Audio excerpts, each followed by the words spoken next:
За арын хэсэг дээр бүгдээрээ танаасаа байгуулъя. За танаас байгуулахын тулд танаас маань бэлхүүсний өргөнийг тэгвэл одоо бэлхүүсний шугамн дээрх юпгний өргөнөө бүгдээрээ ингээ хэмжээ таръя. Тэгэхээр 21.5 байна тийм үү? За 21.5-ыг бүгдээрээ 3-т хуваая. Өөрөөр хэлбэл бэлхүүсний шугамны өргөний 3/1 дээр эхний танаас байрлана гэсэн үг. За 3-т хуваагаад харахаар багшийнхан 7.1 орчим харагджээ. За тэгвэл энд эхний танаас байрлах нэ гэж ойлгох нь. За дараагийнх нь танаас тэгвэл эхний танаасаа эхлээ байгуулж. За танааснаас бүгдээрээ доошоо шулуун шугам татъя. За эхний танаасны урт байл 11.5 см орчим гарах ёстой. За 11 см энд эхний танаас бол гарна. За ингээд бид нэр танаасны үзүүр ташааны шугам тал руугаа 0.5 см шилжих ёстой. За энд 0.5 шилжчихлээ. За одоо энэ дээр тэгвэл танаасны хэмжээ ямар байх вэ гэсэн асуудал гарч ирж байна. Тэгвэл түрүүн бүгдээрээ хуваагаад үзсэн.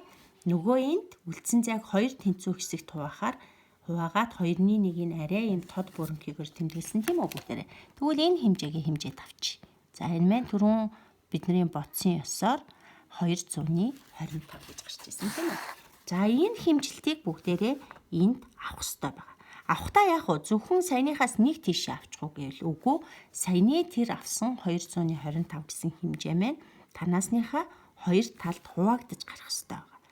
За тэгвэл 225-ыг хуваахаар 100-ны эдтэй гарна тийм үү? За энд гарч ийн хөлтөд. Энд. За багш нь тэмдэглээ та нарт харуулъя. Тэгэхээр бүр тодорхой болно. Энэ хэмжээ бол нөгөө нэг ширхэг хар бүрэнхийтэй чинь тэнцүү юм шүү гэсэн үг байна. За ингээд бүгдээрээ танаасныхаа хоёр талыг байгуулъя. За эхний танаас байгуулагдлаа. За хоёр танаастай гэж бүгдээрээ ярьсан тийм үү? За тэгвэл дараагийн танаас маань хаана байгуулагдах ёстой вэ гэхээр түрүүн 3/1 дээр навсан. За дахиад энэнийг үлдсэн зайг 2/1 дээр нь байх ёстой тий. Тэгэхээр энд орчирч. За өөрөөр хэлбэл за багш нь та нарт дахиад харагдах үүднээс энэ танаасны гол хүртэл тэгээд ташааны шугам хүртэл энэ гурван зай бол хоорондоо тэнцүү юм гэж ойлгох хэрэгтэй.